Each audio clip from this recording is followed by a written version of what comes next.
안녕하세요.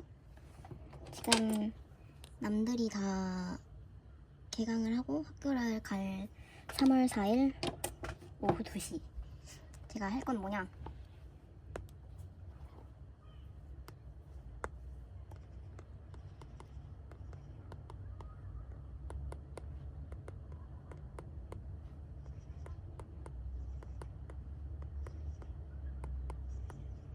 잠시만요.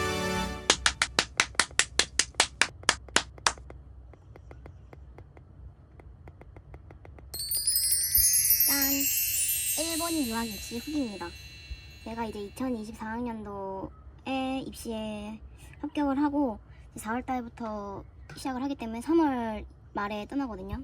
근데 그 전에 좀 그래도 유튜브로도 뭔가 남기고 싶고 나중에 뭔가 추억이 되지 않을까. 제가 유학을 결심하게 된 이유가 중학교 때부터 십덕이었어요. 솔직히 대부분 그러지 않을까 싶긴 한데, 십덕인데 약간 일본의 삶을 한다라는 거에는 약간 제 그때 기준으로 한 두 가지가 있었어요. 뭐냐 첫 번째는 워홀,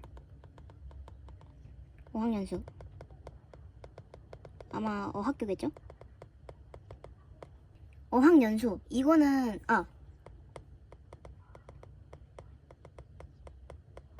그때 제가 생각할 때 세 개의 선택지가 있었는데, 첫 번째 워홀, 이거는 제 기준으로 너무 나중에 일이야. 한 대학교를 졸업을 하고 취업을 하기 전에 약간 워홀에 간다라는 제 약간 편견? 약간 이 인식이 있어가지고 워홀은 약간 너무 먼 미래. 고 어학연수도 솔직히 중3 때 제가 N2를 땄거든요.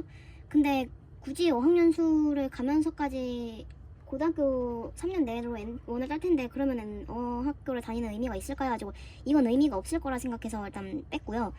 다음에 교환학생, 이거는 아마 6개월이나 1년밖에 안 되는 걸로 알고 있어요. 그래서 좀 짧지 않나? 좀 아쉬울 텐데? 라는 걸 생각해서 이제 고등학교 때 방황을 하기 시작해요.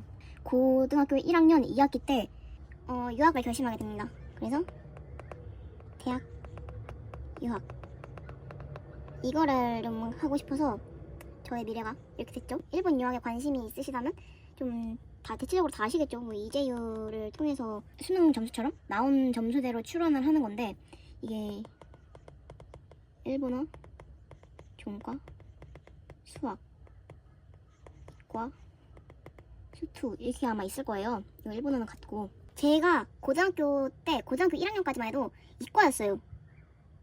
이과여가지고 고등학교도 지금 과학 중점 고등학교로 나와가지고 이과니까 좀 이과로 가지 않을까? 근데 나는 일본 유학도 가고 싶은데 일본 유학하면은 좀 문과가 좀 많잖아요, 다들. 그리고 이과 하면은 대체적으로 문과보다 공부를 더 열심히 하고 더 많이 해야 한다는 인식이 있어가지고 공부를 좀 공부하는 좀 거리가 있거든요. 그래서 좀 안 맞는 것 같아요, 공부랑 저랑.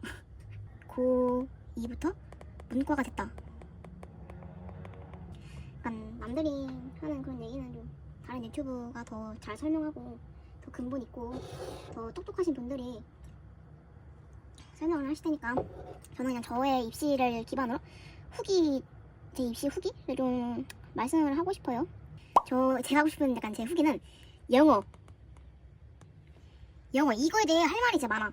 왜냐면 국립대는 아마 독자 시험이 있을 거예요. 그래서 제 기준으로는 무조건 사립대 기준으로 말씀을 드릴 거고, 국립대는 아예 몰라요. 입시가 다른 것 같아요, 사립대랑. 그래서 사립대 기준으로 말씀을 드릴 거고, 영어는 토익이나 토플을 아마 봐야 될 거고 준비를 하고 계실 텐데, 아니면 아예 안 보는 학교도 있거든요. 말씀을 드리게 뭐냐면, 약간 저도 그렇고 다른 학생들도 그렇고, 제가 모의고사가 만약에 2등급이에요. 근데 그러면은 토익이나 토플을 지금부터 시작을 하면은 괜찮을까요? 라는 그런 막연한 비교가 좀 있잖아요. 저도 무조건 제 기준인데, 저는 고등학교 2학년 3월 달까지가 저의 마지막 모의고사예요. 왜냐면 그 뒤로 모의고사가 있는 날에는 무조건 다 빠졌고 그냥 집에서 자습을 하겠다. 내가 왜 모의고사를 보는지 이해가 안 가가지고 내가 거기서 잘 때마다 너무 회의감이 드는 거야. 내가 왜 모의고사를 봐야 되는 거야 하고 담임선생님께 저는 유학 입시를 하기 때문에 모의고사를 안 보고 싶다, 자습을 하고 싶다 해가지고 고2 3월부터 모의고사를 아예 안 봤는데, 그 전까지 고1부터 고2 3월까지 영어는 항상 1아니면 2등급이었어요. 근데 왜냐면은 그때까지는 좀 수능 영어를 준비를 하고 있었고 좀 수능 영어에 좀 익숙해져 있다 보니 2024 수능은 제가 4등급이 나왔어요. 왜냐면 공부를 1도 안 했고 공부를 1도 안 했고 갑자기 이렇게 뻔피는 것도 웃기긴 한데 그 뒤로 제가 한국 입시에 대해 완전 발을 뗐고 4등급이 나왔는데 더 웃긴 건 토익과 토플의 차이입니다. 제가 토플이 70점대 초반이 나왔어요. 근데 제가 토익이 그러면은 다들 생각해줘. 엥? 이게 이렇게나 차이가 난다고? 물론 제가 밑밥을 깔자면 저는 약간 미영 어학연수 영어권 나라 여행을 간 적이 한 번도 없는 진짜 찐 100% 순도 국내산 감자고요. 진짜 그냥 수능 영어에 맞는 그런 공부를 해봤기 때문에 저는 진짜 스피킹, 라이팅, 리스닝, 리딩 다 너무 영어 너무 싫어. 그래서 좀 이거 토익과 토플에 좀 적응하는 시간이 걸렸다. 토익은 솔직히 아니죠. 제가 토플을 준비했기 때문에 토플이 있었는데 토플도 제가 고등학교 2학년 때 시작을 했거든요. 그때가 아마 40점대 초반이었을 거예요. 처음 본 토플이 40점대 초반이고 아 진짜 X됐다. 나 이러면 대학 못 간다 해가지고 그때 느꼈어요. 아 나는 진짜 영어랑 진짜 안 맞구나. 근데 영어를 할 수밖에 없네. 해야지. 어떡해. 제가 계속 토플을 공부하다가 저 약간 입시를 좀 같이 해주시는 상담 선생님이 토익을 한번 하는 게 어떻겠냐. 왜냐면 토플이 다들 어렵다는 인식이 있고 수가 잘 나온다. 왜냐면은 대체적으로 만약에 토익이 550이 나온다면 토플도 한 52점? 약간 이런 식으로 환산이 되는 그렇게 다들 환산을 하시더라고요. 약간 제일 바쁠 시기에 봤어. 8월 이제 존나 바쁘거든요. 8월 존나 바쁜데 토익을 보라는 거야. 그래서 토익을 보러 가는데 내가 이걸 왜 보고 있는지 모르겠는 거야. 그래서 솔직히 말하면 잤어요. 엄마 미안. 졸린 거야. 아침 시험이다 보니 너무 졸리고 내가 이걸 왜 보고 있는지 스트레스도 받고 해가지고 제가 하는 행동에 좀 이해가 안 가면 하기가 진짜 더럽게 싫거든요. 그래서 일단 좀 푹 잤어요. 영어 시험 스타일 자체가 달라서 이거는 뭐 비교를 할 수가 없다. 그래서 제가 하고 싶은 결론 토익이든 토플이든 한 우물만 파자. 그리고 제가 하고 싶은 또 다른 그게 바로 학교입니다. 아마 대부분 고등학생이시지 않을까? 아니면은 재수하시거나 뭐 그러지 않을까 싶긴 한데 만약에 성인이고 그냥 재수를 준비하거나 이거는 뭐 안 들으셔도 돼요. 이거는 지금 고등학교 1학년, 2학년 잘하면 3학년까지 드리는 그냥 소한 팁? 약간 좀 어떻게 써먹을지 좋은 그런 거였고 바로 공부 팁 쪽으로 넘어가시면 돼요. 일단 학교는 결론부터 말할게요. 자퇴 하지마. 아니 왜 자퇴를 하지 말라 하냐면 일단 이유가 3가지 있어요. 4가지? 5가지? 첫 번째 약간 학교는 친구를 사귀기가 좀 편하잖아요. 가급적. 그래서 친구 만들기 가능. 이게 왜 재밌냐면 제가 한국 입시를 안 해서 그런지 친구들이 약간 입시 얘기를 대신 해줘요. 그래서 나 몇 등급인데 이 대학을 넣고 싶은데 지금 너무 이게 상향이고 너무 이게 하향이고 해서 어떻게 해야 될지 모르겠다. 이거를 나한테 상담을 해. 이게 은근 듣는 게 재밌어. 공통사는 적지만 좀 차이점이 있어서 이야기가 즐겁다. 그래서 좀 저는 여고를 나왔거든요. 근데 여고라서 그런지 모르겠는데 학교를 굉장히 재밌게 다녔어요. 3년 내내. 그리고 좀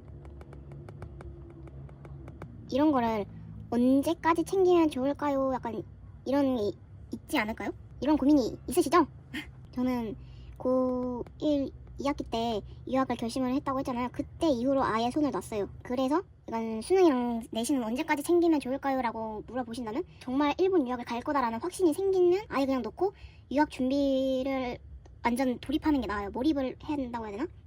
왜냐면 준비할 게 너무너무 많아서 2마리의 토끼를 다 잡을 수는 없을 거라고 생각을 해요. 3번째, 선택 과목. 아마 계속 선택 과목 하겠죠? 좀 저의 좀 주관적인 얘기다 보니까 그냥 그렇게 그렇구나 라는 걸 그냥 들어주셨으면 좋겠고 첫 번째는 세계사, 두 번째는 생명이었나? 그리고 세 번째가 한국지리. 그리고 만약에 수학을 하신다 그러면은 확통도 괜찮다. 왜 이게 도움이 되는 선택 과목이냐 한국질 아니면 세계질. 세계사.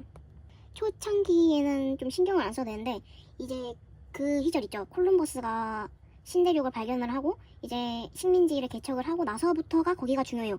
아마 14세기부터 20세기 세계사, 그 중에서도 유럽사, 여기에 일본이 관련되어 있으면 더 좋겠죠. 이거는 초창기 개념이 은근 비슷해서, 그래서 초창기 때만 내용이 비슷하기 때문에 그래서 5번째를 추천한 거예요. 그렇게 추천하지 않는다. 2번째를 추천하는 게 생윤인데, 이게 왜 추천을 하냐, 얘네가 아마 안락사나 국제 원조, 동물 실험, 이거에 관련된 약간 윤리적 논쟁에 사상가를 대입을 해서 주장을 펼치잖아요. 그래서 이게 은근 나중에 지망 이유서 쓸 때 도움이 돼요. 기술을 쓸 때 도움이 되기 때문에 괜찮은 것 같아요. 은근 도움이 된다. 그리고 한국지리랑 세계지리가 왜 도움이 되냐, 종과에도 아예 지리라는 파트가 있고 따로 공부하지 않아도 종과 공부가 되는 것 같아요, 학교에서. 그래서 세계지리 약간 제가 좀 예시로 약간 여기에 올려둘게요.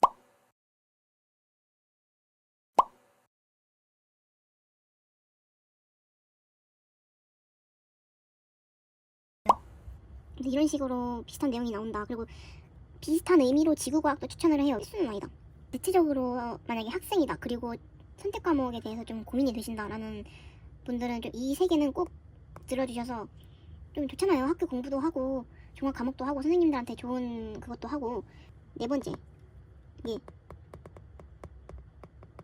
생활 패턴을 잡기가 좋아요. 아침 만약에 등교가 8시까지라고 하면은 7시까지 등교를 해서 아침에 한 시간은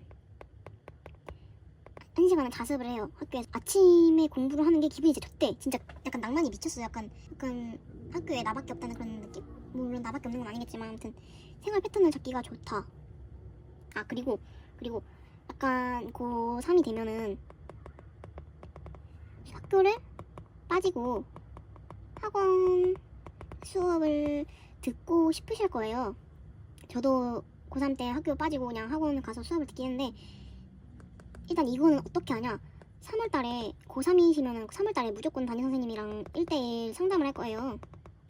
아닐 수도 있고 4월 아니면 4월까지 상담을 하는데, 이때 말씀을 드리거나 아니면은 3월 초부터 난 학교를 빠지고 싶다 이러면은 그냥 따로 남아가지고 교무실 가가지고 선생님한테 말씀을 드리면 돼요. 대부분의 선생님이 아마 이해를 해주시지 않을까요?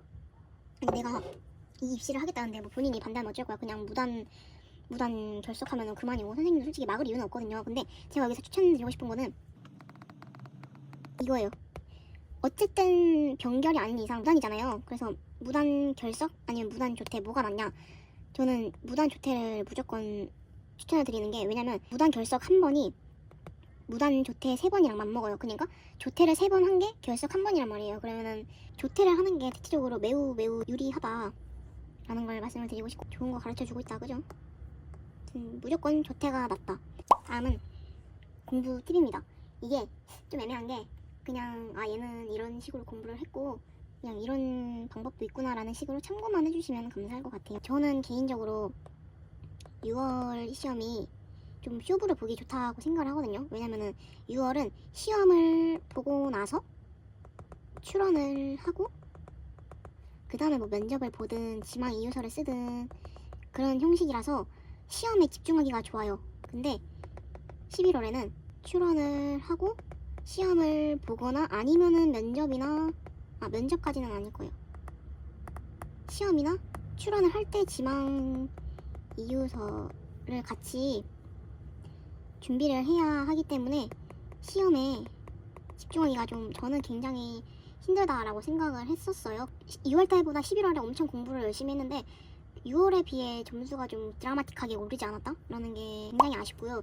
저는 참고로 6월달에 일본어 종과, 일단 수학을 빼고 일본어 종과만 따지면 490이었고 기술이 45점이었어요. 근데 11월 때 530점대랑 기술이 아마 제가 50점 만점이었을걸요? 근데 그래가지고 어쨌든 올리긴 했는데 일본어가 올랐지 종합 과목이 오르기가 좀 매우 힘든 것 같아요. 왜냐면은 이게 상대평가다 보니까 내가 공부하면 남들도 다 공부를 하니까 나는 더 열심히 공부를 해야 되는데 범위가 없다 보니까 좀 너무 광범위해서 좀 힘들다고 해야 되나? 굉장히 6월에 쇼부를 봐야 되지 않을까라는 생각이 들고, 일단 파트별로 일을 하자면 독해, 청해, 청독이 있죠. 그리고 독해 같은 경우에는 저는 두 가지 타입의 사람이 있다고 생각을 하는데, 첫 번째는 시간이 없어서 문제를 못 풀어요. 그래서 점수가 안 나와.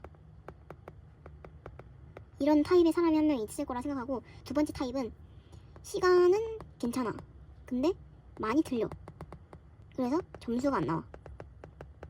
저는 이 두 타입의 사람이 있다고 생각을 하거든요. 이거에 부가적으로 천천히 풀면 이해, 감.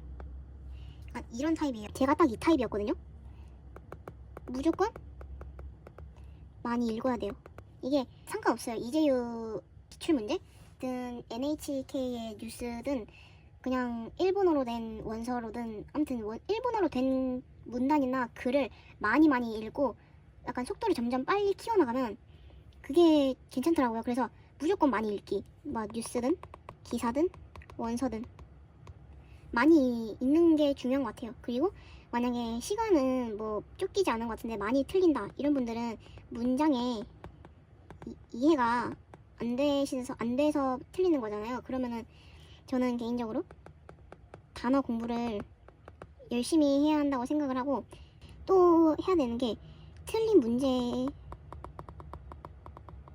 오답 노트가 굉장히 중요하다고 생각해요. 청독이 문제였는데 청독은 일단 많이 메모하는 게 그렇다고 막 구구절절 문장 그대로 쓰는 게 아니라 키워드를 많이 메모를 하시는 걸 추천드려요. 제가 입시가 끝나자마자 책상 정리를 하고 모든 이재유 책을 싹 갖다 버렸는데, 그래도 어디선가 찾은 제 약간 그 뭐라 그러지, 노트가 있어요. 이거는 뭐 영어로도 영어 토플 공부할 때도 썼고 이재유 공부할 때도 썼는데, 저는 일본어로 들으면 한국어든 뭐든 어쨌든 일단 적어요. 일본어든 한국어든 키워드를 많이 적는 게 중요하다고 생각해요. 일본어로 들리고 한국어로 해석해야 돼가 아니라 일단 일본어로 적어요. 약간 뭐라 그러지? 노트 테이킹을 하면은 괜찮을 것 같다라는 생각이 들거든요. 일본어든 한국어든 상관없다. 오히려 두 개 같이 쓰는 게 좋을 거라 생각이 들어요.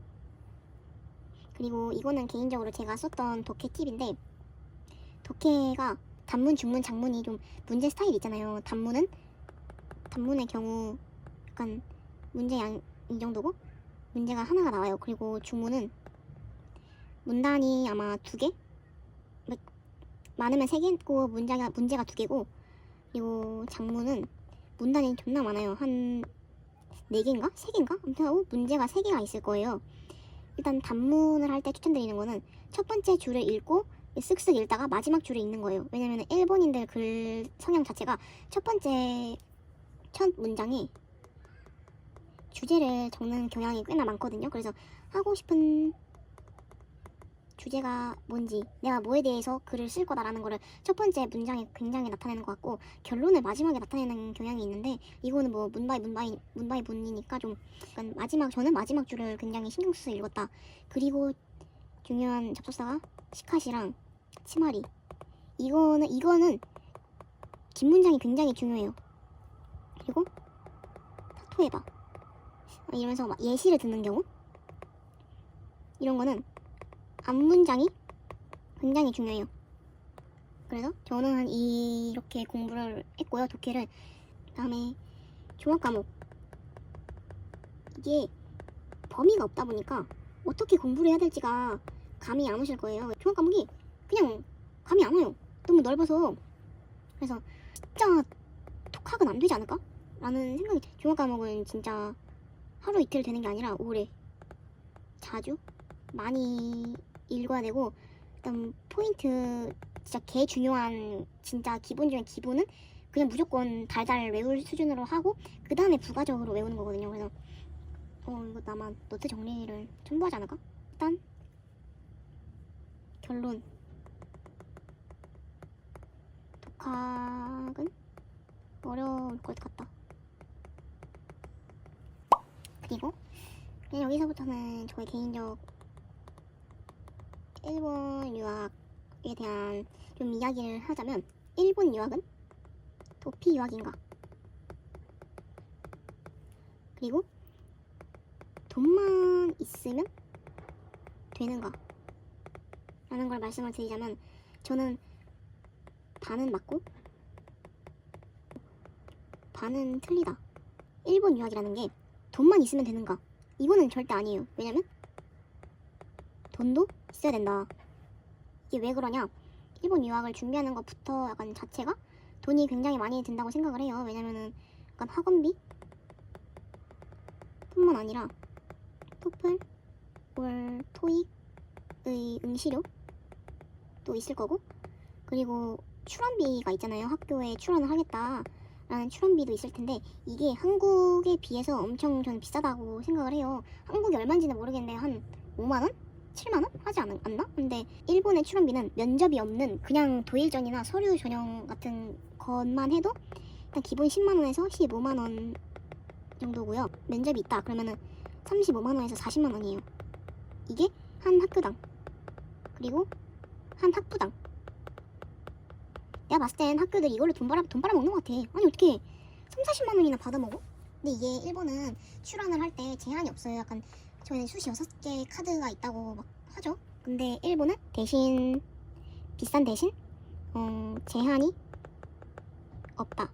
넣을 수 있는 제한이 없고, 제한이 있는 건 내 통장. 토익 같은 경우는 한 5만원인가? 5만원에서 5만5천원? 이고, 토플은 210달러인가 220달러인가 그럴걸요? 근데 이게 요즘 환율이 올라가지고 제가 응시할 때만 해도 제일 비쌌을 때가 27만원이었고요. 기본 24만원, 한 평균 25만원 정도를 생각하면 될 것 같은데, 저는 굉장히 여러 번 봤거든요. 저는 7번을 봤는데, 그러면은 얼마지? 한 200?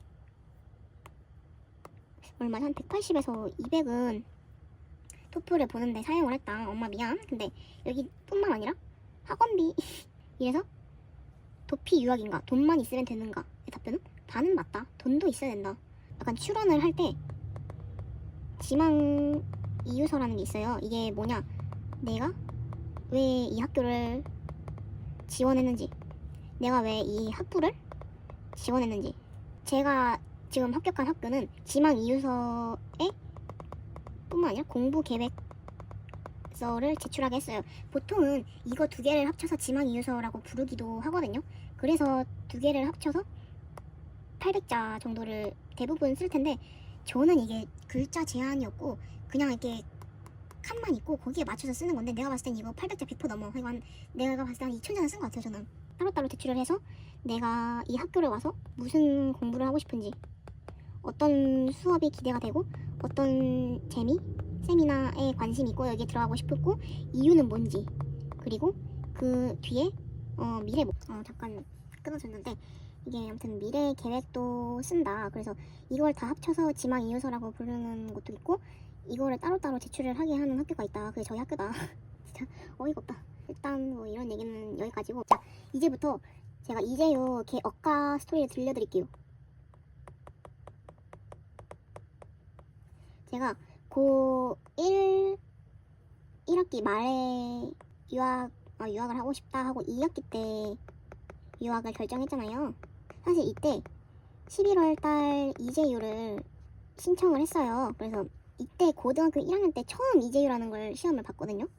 놀랍게도 성적표를 갖고 왔어요. 2021년 11월 이재유를 받고, 제가 이때까지만 해도 이과라고 했죠. 이제 이과를 했고 수학도 했고, 저는 서울의 구로고등학교 7고사장에서 봤거든요. 근데 걔 레전드인 거 뭔지 아세요? 이 시험이 이재유 사상 최초인가? 아무튼 제 시험이 일어난 회차예요. 이게 왜 그러냐, 보통 기술이 30분이 끝나고 바로 독해로 넘어가거든요. 근데 기술 시험지에 쓴 거를 그대로 냅둔 상태에서 독해를 무조건 빨리 시작을 해야 돼요. 그러면 학생들은 독해를 풀고 있고, 그 뒤에 감독관들이 조용히 기술 시험지를 걷어가는 그거거든요. 그리고 감독관이 조용히 걷어감. 이게 원래 올바른 순서예요. 근데 저는 아무것도 모르는 처음 입시다 보니까 그냥 감독관들이 하라는 대로 다들 하잖아요. 솔직히 이때 감독관이 좀 초보였나? 좀 처음 들어온 감독관이었나봐요. 기술이 끝나자마자 바로 학생들은 독해를 시작하고, 독해 이 45분인가? 40분인가? 이제 기억도 안 난다. 이 시간 안에 25문제를 풀어야 되는 굉장히 빠른 시간 싸움인데 갑자기 독해 지금 풀면 안 됩니다. 이거 기술 시험지를 다 걷고 나서 독해를 풀어야 한다고 그러는 거예요. 그래서 이때 나는 아 그렇구나 라는 생각이 들었죠. 아 그렇구나 별 생각이 없었어. 근데 학생들은 되게 자기들끼리 띠용띠용한 표정으로 약간 이런 분위기였어요. 근데 이게 보니까 저희 고사장만 이렇고 다른 고사장들은 다 독해를 시작했는데 이거 기술 답안지를 걷는데 3분 이상이 소요가 됐거든요. 제가 아직도 기억해요. 절대 1, 2분이 걸리지 않았어. 3분 이상이 걸렸는데 솔직히 3분이면은 작문 문제를 풀 수 있는 시간이에요. 3분이면 이 시간을 감독관이 기술을 걷는다고 갑자기 다 멈추라고 하니까 만약에 내가 고3이었으면 진짜 개빡쳤을 것 같아요. 그래서 다들 항의를 했나봐요. 제가 갔던 구로 고등학교에서 7시험관이었던 사람만 한해서 재시험이 일어났어요. 이거 처음이야. 나 이거 아니 어떻게 이재율에 처음 시험 보러 갔는데 이게 재시험을 보라고 또 하냐고. 이거 개혁가야 진짜로. 그래서 이게 아마 일주일 뒤인가? 2월에서 강남에 어떤 미팅? 회의룸? 그런 데에서 방을 잡고 수험표를 붙이고 거기서 시험을 보는 거였어요. 그러니까 시설은 학교보다는 좋은데 만약에 내가 고3이었다 이러면 진짜 프로의 유튜브 좀 방향성을 생각해봤거든요. 제가 초창기 때는 약간 메루카리깡, 오타쿠, 약간 택배깡 이런 게 많았는데 고3이 되고 공부를 하다 보니까 점점 그런 게 안 하고 공부 브이로그를 올리다 보니까 약간 그쪽으로 관심을 가져주시는 분들이 많아서 그쪽으로 살짝 틀긴 했지만 다시 좀 오타쿠 깡이나 그런 건 있지 않을까 싶어요. 왜냐면 일본에서 살다 보니까 오타쿠 브이로그가 많을 수밖에 없고 일본 유학 브이로그에 오타쿠가 한 5스푼 첨가된 그런 유튜브가 되지 않을까 싶네요. 전체적으로는 만족을 해요. 왜냐면은 저는 이 나라에서 계속 있고 싶지가 않고 해외 어디든 해외에 좀 나가고 싶다라는 생각이 초등학교 때부터 있었거든요. 근데 우연히 그게 일본어를 공부하게 되고 일본으로 관심을 갖게 돼서 그게 일본이었지 아마 내가 미드에 빠지고 미용에 빠지면은 호주나 미국으로 가지 않았을까 싶기는 하네요. 그래서 어렸을 때부터 해외에 살고 싶던 그게 있었고 좀 한 나라에 있기에는 좀 너무 긴 인생 같기도 하고 좀 다양한 도전도 하고 싶고 다들 인생이 짧다고 하는데 인생은 길지 않나요? 80년이면? 80년이면 길다고 생각하는데 기니까 좀 다양한 도전을 할 수 있지 않을까? 계속 한 10몇 년 내내 같은 집, 같은 환경, 같은 친구들과 있다 보니까 좀 질리기도 하고 좀 재미가 없고 좀 인생에 새로운 자극이 필요해서 좀 기대가 되는 것도 맞아요.